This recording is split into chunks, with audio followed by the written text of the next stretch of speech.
guys, selamat datang kembali dalam pembahasan Battle Through the Heavens versi novel.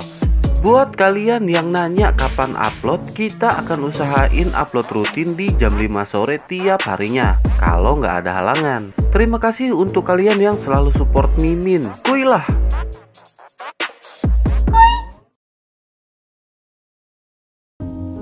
Momen menegangkan pembubaran Mystic Cloud di bawah tekanan Xiaoyan membuat semua orang jatuh dalam keheningan.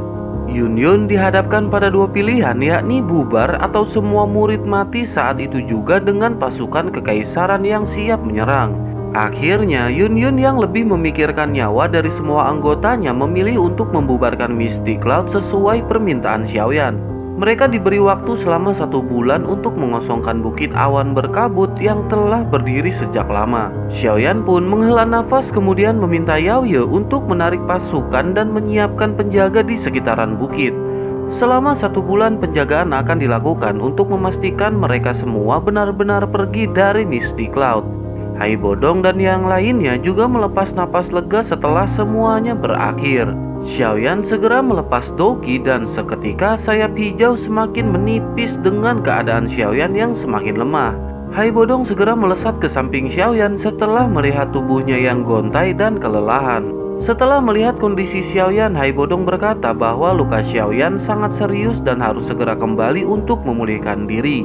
Xiaoyan mengangguk kemudian melirik ke arah Yunyun lalu bertanya apakah Yunyun akan bunuh diri sebagai bentuk penyesalan kepada para leluhurnya.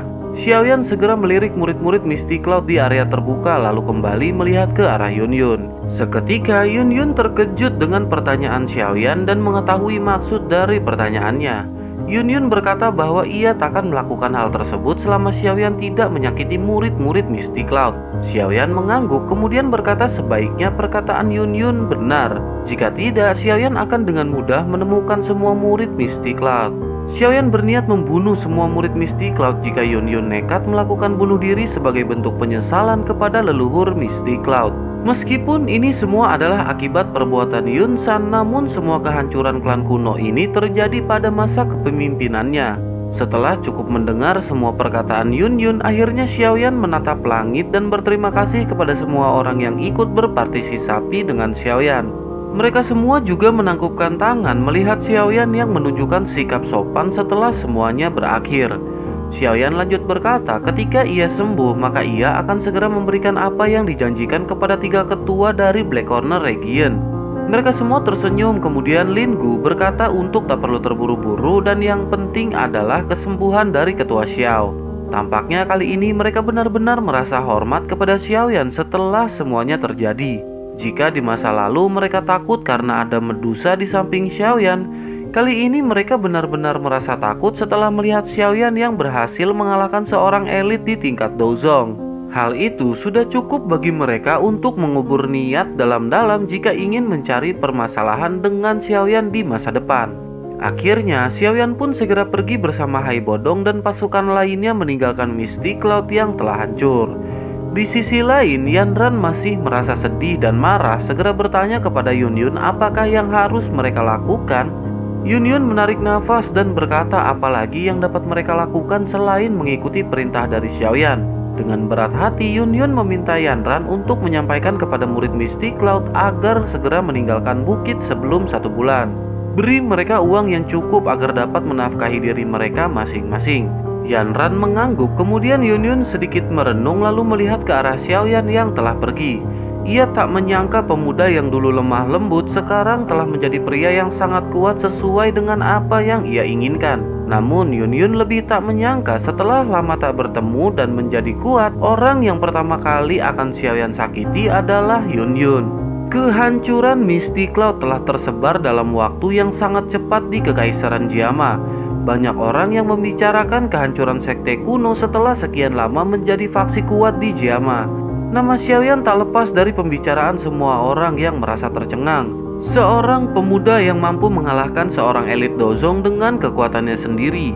Setengah bulan berlalu dan bersamaan dengan itu banyak fraksi kecil dan besar di Kekaisaran Jiama yang mendatangi Xiao Mansion. Mereka berniat untuk memberikan hadiah sebagai ucapan selamat atas kemenangan melawan Mystic Cloud. Bahkan mereka rela antri untuk menunggu giliran agar dapat masuk. Selain itu, anggota klan Xiao saat ini tak perlu lagi bersembunyi-sembunyi ketika melakukan kegiatan. Banyak orang yang menjadi sopan dengan anggota klan Xiao setelah reputasinya melambung. Namun banyak pula anggota yang menjadi sombong karena hal tersebut. Di dalam Xiao Mansion, Xiaoding, Xiaoli sedang berkumpul bersama dengan Xiaoyan yang baru saja pulih. Meskipun banyak luka yang belum pulih secara total, namun Xiaoyan sudah dapat berjalan dan berbicara. Terdapat tanda api di kening Xiaoyan yang seolah hidup dan menjadi ciri khas baru dari Xiaoyan. Di tengah perbincangan, Xiaoli bertanya apakah Xiaoyan sudah pulih dari lukanya. Xiaoyan menggelengkan kepala lalu berkata luka di tubuhnya sangat serius dan akan perlu waktu cukup untuk benar-benar pulih. Xiaoding tersenyum kemudian berkata untuk tak perlu terburu-buru dan beristri jahat semaksimal mungkin. Xiaoyan adalah andalan bagi klannya dan tidak boleh terjadi hal buruk pada Xiaoyan. Xiaoyan pun mengangguk kemudian merenung sebelum akhirnya bertanya mengenai perkembangan Misty Cloud. Xiaoding berkata setengah bulan ini lebih dari setengah anggota Misty Cloud telah keluar. Mungkin dalam waktu 1 bulan mereka benar-benar akan mengosongkan bukit awan berkabut. Xiaoyan merenung kembali kemudian Xiaoding yang perasaannya sensitif segera berkata bahwa Xiaoyan telah melakukan semuanya dengan sangat baik. Klan Xiao saat ini tak perlu lagi bersembunyi dari apapun di Jiama. Tak perlu menyalahkan diri sendiri karena Xiaoyan tidak membunuh semua anggota dari Misty Cloud. Xiaoding lanjut berkata beruntung karena Yunyun memiliki hubungan dengan Xiaoyan di masa lalu. Jika tidak, dapat dipastikan sungai darah akan tercipta di bukit awan berkabut. Xiaoding tersenyum kemudian lanjut berkata bahwa apapun keputusan yang Xiaoyan buat, mereka akan selalu setuju meskipun itu adalah hal yang salah. Xiaoding sedikit meledek Xiaoyan dan berkata mungkin suatu saat Xiaoyan dapat memperkenalkan Yunyun kepada Xiaoding dan Xiaoli. Xiaoding tertawa ke arah Xiaoyan yang tampak seperti tertekan. Xiaoyan menghela nafas dan berkata bahwa ia hanya memiliki hutang budi pada Yunyun ketika selama berlatih di Kekaisaran Jiama. Xiaoding hanya tertawa dan sekali lagi meminta Xiaoyan untuk tidak memikirkan hal tersebut. Tak lama Xiaoyan melirik ke arah Xiaoli dan seketika teringat life devouring pill. Ia harus segera memurnikan pil tersebut agar Xiaoli terbebas dari efek kematian. Jika terlambat, maka Xiaoyan akan bingung menjelaskan apa yang terjadi pada Xiaoli. Xiaoding melihat Xiaoyan yang sedang berpikir dan mengira Xiaoyan masih memikirkan masalah tadi. Ia pun mengalihkan topik dengan berkata sungguh Xiaoyan benar-benar membawa klan Xiao melambung. Ini adalah peningkatan yang belum pernah didapatkan klan Xiao di masa lalu dan jika ayah mengetahui hal ini pasti ia akan sangat bangga.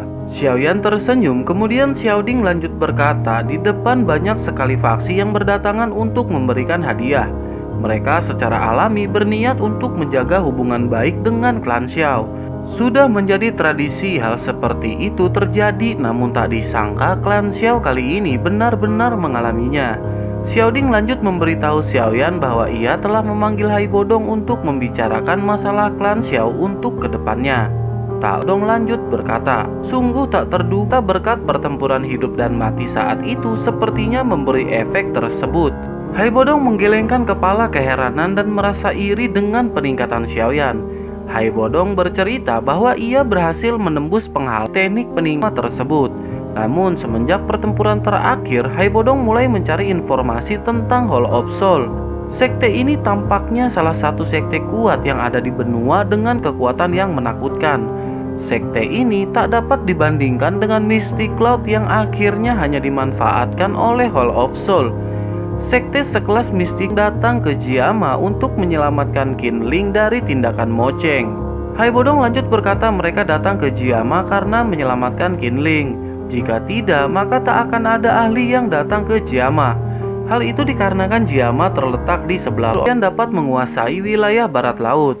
Mereka akan secara sukarela banyaknya pengikut kemungkinan Xiaoyan untuk mendapat informasi keberadaan dan membuat bukit menjadi kosong. Dengan pembubaran Misty Cloud, akhirnya semua orang benar-benar yakin bahwa tak akan ada lagi faksi bernama Misty Cloud. Sementara itu, di Kekaisaran, Jia Xingtian dan Yao Ye sedang berbincang-bincang membahas mengenai Misty Cloud. Jia Xingtian berkata akhirnya Misty Cloud benar-benar telah kosong. Bukit awan berkabut saat ini telah menjadi tempat yang benar-benar tidak berpenghuni. Namun, tanpa disadari, ketika Misty Cloud telah benar-benar bubar, ada Misty Cloud lain yang bahkan lebih kuat dari Yunsan. Klan Xiao akan tumbuh menjadi klan kuat yang bahkan dapat melebihi Misty Cloud. Keluarga kekaisaran telah cukup menahan ketakutan dengan besarnya Misty Cloud pada saat itu. Namun baru saja merasa lega mereka dihadapkan dengan klan Xiaoyan yang akan segera bangkit. Jia Xingtian bertanya-tanya apakah klan Xiao akan berubah seperti Misty Cloud. Jika hal yang dikhawatirkan benar terjadi, apakah yang harus mereka lakukan? Menanggapi hal itu, Yao Ye berkata mengingat kekuatan Xiaoyan tak akan banyak hal yang dapat mereka lakukan. Jika keluarga kekaisaran menentang Xiaoyan, maka itu bukanlah hal yang baik. Yao Ye lanjut berkata bahwa Xiaoyan adalah seorang lelaki yang menghargai suatu hubungan. Jia Xingtian mengangguk dan berkata hal itu memanglah benar. Selama yang ia tahu, karakter Xiaoyan adalah pemuda yang sangat sopan ketika orang lain sopan kepadanya. Namun ketika orang berniat buruk dan Xiaoyan mengetahuinya, maka orang tersebut akan mendapat balasan yang lebih buruk. Misty Cloud adalah salah satu contoh yang dapat dengan jelas untuk dilihat saat ini. Kehancurannya diakibatkan tindakan buruk Yunsan pada klan Xiao hingga akhirnya Yunsan berakhir dalam kematian. Yao Ye berkata sebaiknya mereka menjaga hubungan baik dengan Xiaoyan daripada harus mencegah tindakannya. Dengan begitu, Jia Xingtian tak perlu khawatir jika Xiaoyan akan mendirikan faksi besar di Jiama. Menurut penilaian Yao Ye, sepertinya melihat karakter Xiaoyan, ia tak akan menjadi Misty Cloud berikutnya di Kekaisaran Jiama. Tak lama setelah itu, Jia Xingtian berkata bahwa ada masalah lain setelah hancurnya Misty Cloud di Jiama. Dengan begitu, maka Jiama tidak memiliki faksi besar lagi untuk berpartisipasi di pertemuan besar faksi-faksi. Jelas hal itu membuat Jiama tertinggal dari negara tetangganya, yakni Kerajaan Chuyun. Mereka memiliki faksi yang disebut dengan Poison Sect atau Sekte Racun yang mulai naik. Selain itu, Sekte Racun memiliki pemimpin kuat yang bahkan dapat mengalahkan seorang elit Dozong. Dengan begitu mereka akan mampu untuk bersaing dengan Sky Serpent Mansion dan Thunderbolt Sect pada pertemuan besar fraksi-faksi berikutnya.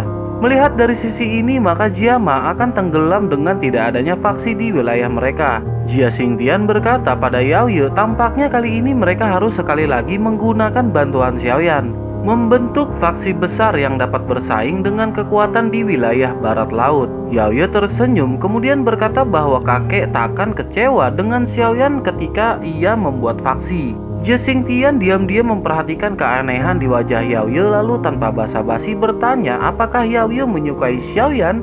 Seketika wajah Yao Ye memerah dan berkata omong kosong apa yang kakek bicarakan. Jia Xingtian berkata itu adalah hal yang wajar mengingat kekuatan Xiaoyan terlebih dengan penampilannya yang baik. Jia Xingtian seketika berkata pendekatan melalui pernikahan adalah hal yang sangat bagus. Akan sangat baik jika keluarga Xiao dan keluarga kekaisaran dapat bersatu di Kekaisaran Jiama. Jia Xingtian langsung menoleh ke arah Yao Ye dan berkata jika Yao Ye menyukai Xiaoyan maka Jia Lao akan segera memberitahu Xiaoyan. Yao Ye hanya tersenyum kemudian berkata walaupun ia ingin mendekati Xiaoyan namun banyak wanita cantik dan kuat di sekitarnya. Ratu Medusa adalah sosok kuat yang selalu mendampingi Xiaoyan kemanapun ia pergi. Tampaknya akan sangat sulit untuk bersaing dengan Ratu Medusa yang memiliki kecantikan menghipnotis. Jia Lao merenung dan berpikir memang banyak wanita yang berada di sekitaran Xiaoyan. Terlebih, sepertinya Xiaoyan masih belum ada ketertarikan kepada Yao Ye. Setelah itu, Jia Xingtian mengalihkan topik pembicaraan membahas kekhawatirannya terhadap Poison Sect setelah teringat sesuatu. Ia meminta Yao Ye untuk mengirim mata-mata yang lebih banyak ke Kerajaan Chuyun. Jia Xingtian menyadari adanya keanehan mengingat tidak adanya pakar yang memiliki kualifikasi untuk menghancurkan banyak faksi di Kerajaan Chuyun. Yao Ye mengangguk, kemudian Jia Xingtian pun segera pergi dari ruangan. Beralih ke satu ruangan di Xiao Mansion di mana Xiaoyan dalam pemulihan luka setelah pertempuran.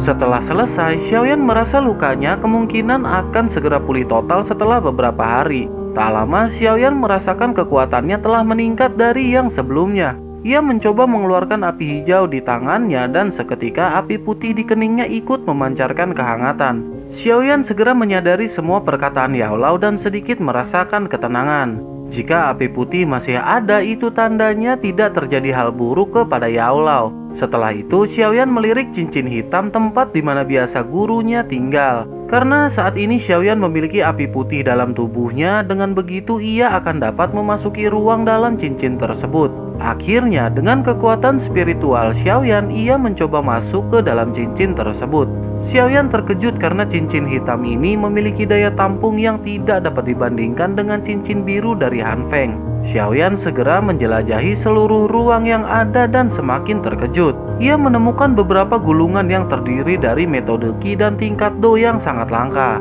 Bahkan level terendah beberapa dari mereka berada di kelas Xuan tingkat terendah. Xiaoyan benar-benar takjub melihat ruang dengan koleksi yang dikumpulkan gurunya semasa ia masih hidup. Jika hal ini terungkap ke dunia luar, maka dapat dipastikan akan terjadi perebutan di antara mereka untuk dapat masuk ke sini. Xiaoyan menghitung secara kasar semua teknik dan metode Qi yang berjumlah antara 20 gulungan. Tak lama ia melihat gulungan giok yang merupakan solusi untuk menangani Life Devouring Field. Xiaoyan segera membuka gulungan tersebut dan membaca pesan dari Yao Lao. Ia menulis untuk saat ini belum ada solusi untuk mematahkan efek dari Life Devouring Field. Namun Yao Lao telah menemukan cara lain untuk menunda efek tersebut.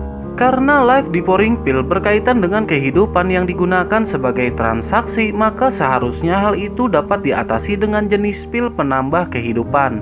Dengan begitu, maka akan dapat menambah kehidupan seseorang dalam waktu tertentu. Jika ingin benar-benar menghilangkan efek Life Devouring Pill, maka seseorang harus mendobrak ke tingkat Do Huang. Xiaoyan lanjut membaca pil yang dapat dimurnikan adalah Deep Green Longevity Pill yang berada di tingkat 6. Seseorang dapat meminumnya sekali selama ia hidup dengan tambahan kehidupan hampir 10 tahun. Setelah itu, Xiaoyan mengingat semua bahan obat langka yang diperlukan untuk memurnikan pil tersebut. Xiaoyan agak sedikit lega setelah menemukan solusi, namun masih ada permasalahan untuk mencari bahan obat langka tersebut. Xiaoyan terpikir sepertinya ia harus meminta bantuan Hai Bodong mengingat ia memiliki rumah lelang terbesar di Jiama. Dengan begitu akan banyak toko bahan obat dan koneksi untuk mencari bahan obat tersebut. Setelah sudah mendapat solusi untuk semuanya, Xiaoyan pun segera keluar dari ruangannya. Ia segera disambut seorang pelayan wanita yang diperintahkan Xiaoding untuk memberitahu tuan muda Xiaoyan agar segera menemuinya. Xiaoyan pun mengangguk, kemudian segera berjalan menuju ruang utama Xiao Mansion. Setelah sampai, ia terkejut dengan keberadaan Yao Ye yang sedang berbincang bersama Xiaoding dan Xiaoli. Mereka segera menoleh ke arah Xiaoyan dan Yao Ye segera menyapanya. Xiaoyan pun tersenyum lalu menghampiri mereka, kemudian duduk di samping Xiaoding dan Xiaoli. Xiaoyan tanpa basa-basi bertanya apakah keperluan Yao Ye datang ke Xiao Mansion. Yao Ye dengan senyum manis berkata apakah mereka tidak boleh mengunjungi klan Xiao setelah semua kerjasama yang terjadi. Xiaoyan merenung dan keheranan, bahkan keluarga kekaisaran akan datang ke klan Xiao hanya untuk melihat kondisi Xiaoyan. Ia segera melirik Yao Ye yang sedang tersenyum kemudian melontarkan tanya kepada Xiaoyan. Yao Ye berkata ia mendapat kabar bahwa Xiaoyan ingin membuat faksi besar di Jiama.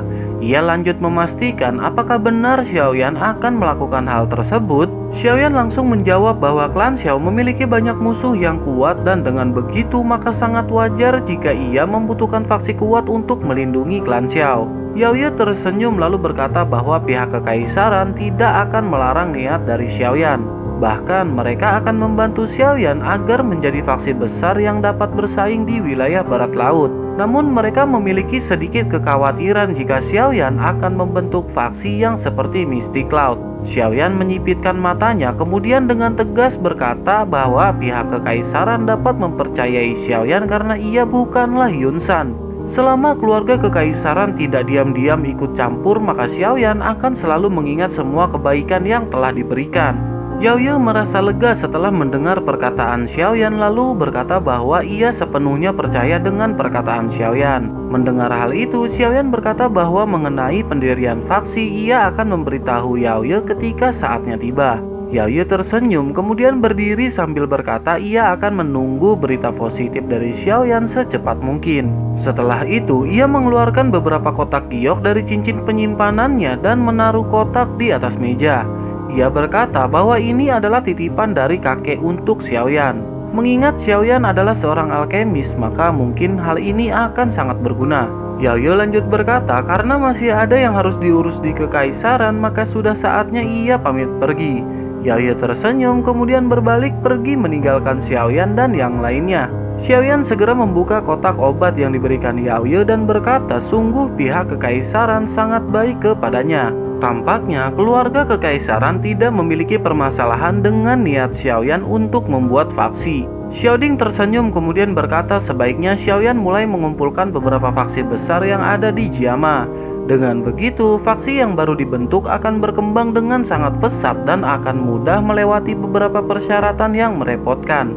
Terlebih, keluarga kekaisaran telah mendukung Xiaoyan untuk membuka faksi. Dengan begitu, mereka dapat merekrut pemuda berbakat untuk bergabung. Tentu saja, mereka juga harus menyiapkan metode Qi dan teknik Do untuk pelatihan bagi mereka yang baru bergabung. Xiaoyan tersenyum lalu berkata untuk menyerahkan permasalahan teknik dan metode Qi kepadanya. Sementara itu, ia akan menyerahkan hal lain kepada kakak pertama Xiaoding. Tentu saja dengan banyak gulungan dari cincin biru Han Feng, Xiaoyan takkan kesulitan untuk membagi teknik Do dan metode Qi untuk diajarkan. Tak lama, Xiaoli berkata sepertinya ia harus segera kembali ke Black Corner Region mengingat sudah sangat lama anggota gerbang Xiao ditinggalkan. Xiaoding mengangguk lalu berkata dengan adanya gerbang Xiao maka akan menambah kekuatan mereka. Bagaimanapun, wilayah kacau itu menjadi pusat orang kuat dengan kekuatan yang menakutkan. Jika gerbang Xiao telah menjadi besar seiring dengan faksi baru yang dibentuk, maka mereka dapat menggabungkan keduanya untuk menembus faksi kuat di benua. Xiaoyan tersenyum lalu berkata terlebih, lulusan Akademi Batin adalah orang-orang dengan kualifikasi yang menakutkan. Banyak dari mereka yang telah lulus masuk ke gerbang Xiao, maka langkah tersebut akan sangat bagus untuk klan Xiao. Di tengah pembicaraan mereka, seorang pelayan datang dan memberitahu bahwa ada Nona Nalan yang ingin bertemu dengan Tuan Muda Xiaoyan. Seketika, ekspresi Xiaoyan dipenuhi keheranan mengapa Nalan ingin menemuinya. Akhirnya Xiaoyan segera memerintahkan pelayan untuk membiarkan Yan Ran masuk. Tak lama Yan Ran masuk dan melirik ketiga orang di hadapannya sebelum akhirnya ia menghampiri Xiaoyan. Tanpa basa-basi, Xiaoyan segera menanyakan ada keperluan apakah Yan Ran datang ke klan Xiao. Yan Ran dengan ekspresi sedih berkata bahwa gurunya ingin bertemu Xiaoyan untuk yang terakhir kalinya. Xiaoyan seketika terkejut lalu berkata jangan bilang Yun Yun akan melakukan hal bodoh tersebut. Yan Ran berkata guru tidak akan melakukan hal tersebut dan meminta Xiaoyan untuk mengikutinya jika ingin bertemu. Jika tidak, maka mungkin mereka takkan bertemu lagi di masa depan. Tanpa menunggu jawaban Xiaoyan, Nalan Ran Yan pun segera pergi keluar. Xiaoyan dengan segera melempar gulungan ke arah Xiaoli sebelum akhirnya mengikuti Yan Ran. Ia berteriak kepada Xiaoli untuk segera mencari bahan obat yang tertulis di sana karena itu adalah bahan obat yang sangat penting. Xiaoli keheranan dan hanya mampu menganggukkan kepala sambil melihat Xiaoyan yang pergi. Yan Ran segera terbang ke langit diikuti dengan Xiaoyan di belakangnya. Mereka menuju bukit berkabut dengan sangat cepat melewati atas kota yang ramai. Tak lama mereka pun sampai di Misty Cloud yang terlihat sangat hancur setelah pertempuran. Xiaoyan berhenti sejenak dan melihat tanah terbuka di bawahnya dengan penuh amarah. Yan Ran segera menghampiri Xiaoyan dan menyadari ekspresi kemarahan yang terkandung di wajahnya. Ia bertanya mengapa Xiaoyan masih saja mengungkapkan dendam dan kemarahan. Padahal semua orang Misty Cloud sudah tidak ada sesuai permintaan Xiaoyan saat itu. Xiaoyan hanya terdiam. Kemudian Yan Ran berkata jika saja saat itu ia tidak dengan egois membatalkan pertunangan dengan Xiaoyan.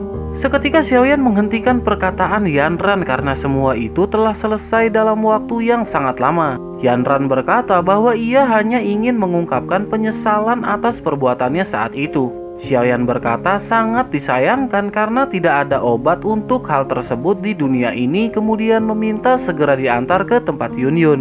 Mereka pun lanjut terbang ke bukit yang berada di belakang Misty Cloud. Tak lama mereka pun sampai di satu bukit kemudian berhenti di bawah puncak tebing yang curam. Yan Ran berkata bahwa guru ada di atas sedang menunggu kedatangan Xiaoyan dan memintanya untuk segera ke atas. Mungkin setelah hari ini mereka tak akan bertemu lagi karena Yan Ran dan Yun Yun berniat untuk pergi dari kekaisaran Jiama. Xiaoyan terkejut kemudian bertanya kemanakah mereka akan pergi. Yanran menghela nafas dengan raut wajah sedih, kemudian berbalik dan bergegas menuruni bukit. Melihat hal itu, Xiaoyan segera terbang ke atas tebing curam dan mendarat. Seorang gadis semampai menatap langit di ujung tebing curam, kemudian menoleh setelah langkah kaki terdengar. Yun dengan mata indahnya menatap ke arah Xiaoyan yang perlahan datang untuk mendekat. Xiaoyan segera bertanya apakah benar Yun akan pergi dari Kekaisaran Jiama. Yun menjawab bahwa sudah tidak ada gunanya ia bertahan di Kekaisaran Jiama. Terlebih ia sudah tinggal sangat lama dan pergi keluar dari Jiama adalah hal yang cukup bagus. Mendengar hal itu, Xiaoyan berkata bahwa ada banyak kekuatan besar di benua. Dengan begitu, maka akan berbahaya bagi seorang wanita untuk pergi ke sana. Selain itu, tidak akan ada orang yang dapat melindungi Yun ketika berada di luar sana. Yun berkata dengan kekuatannya saat ini yang berada di tingkat Do Huang, sepertinya ia tidak terlalu khawatir dengan hal tersebut. Yun lanjut berkata saat ini Mystic Cloud telah hancur di tangan Xiaoyan. Ia menyadari hal itu adalah sebagai bentuk balas dendam atas kekejaman gurunya kepada klan Xiao. Namun dengan begitu Yun tidak sedikit pun membenci Xiaoyan atas perbuatannya. Xiaoyan segera bertanya jika memang seperti itu mengapa Yun harus pergi dari Kekaisaran Jiama. Xiaoyan lanjut berkata bahwa ia akan membentuk faksi besar dan sedang kekurangan ahli di sampingnya. Berkaitan dengan hal itu, maka Yun dapat membantu Xiaoyan untuk mengurus faksi yang akan dibentuknya. Yun menggelengkan kepala lalu berkata walaupun ia tidak membenci Xiaoyan, namun dari sisinya sebagai ketua Mystic Cloud, ia memiliki tanggung jawab untuk membalas dendam pada Xiaoyan meskipun Mystic Cloud sudah tidak ada. Xiaoyan mengepalkan tinjunya dengan kemarahan di dalam hati, segera menyadari posisi Yun yang sangat rumit. Yun lanjut berkata walaupun ia memiliki kemampuan untuk membalas dendam, namun ia takkan sanggup untuk melakukan hal tersebut mengingat perkataan Yun segera terhenti membuat Xiaoyan segera menatap Yun dan seketika mengerti apa yang ia rasakan kepada Xiaoyan. Tak lama Yun berkata karena Xiaoyan akan membentuk faksi, mungkin hal ini akan berguna bagi Xiaoyan. Yun melangkah maju dan memberi cincin penyimpanan lalu berkata bahwa semua hal yang dikumpulkan Mystic Cloud selama bertahun-tahun ada di dalam sana. Benda ini tidak memiliki kegunaan lagi bagi Yun dan oleh karena itu ia akan memberikannya kepada Xiaoyan. Xiaoyan pun segera menggenggam erat cincin yang diberikan Yun lalu bertanya apakah Yun harus benar-benar pergi. Yun menatap wajah tampan Xiaoyan dari jarak yang dekat, kemudian membelai wajah halus Xiaoyan dengan penuh kelembutan. Seketika perasaan Xiaoyan menjadi lebih lembut seiring sentuhan kasih Yun di hadapannya dan mereka pun saling memandang. Yun sedikit menjelaskan tujuannya pergi adalah untuk menghilangkan pergulatan dalam hatinya mengenai Xiaoyan dan Mystic Cloud. Kemudian Yun berkata saat ini Xiaoyan benar-benar telah menjadi pria dewasa yang sangat kuat. Ia lanjut berkata andai saja Xiaoyan sedikit berani pada saat mereka di gua dan mengabaikan ancaman Yun mungkin.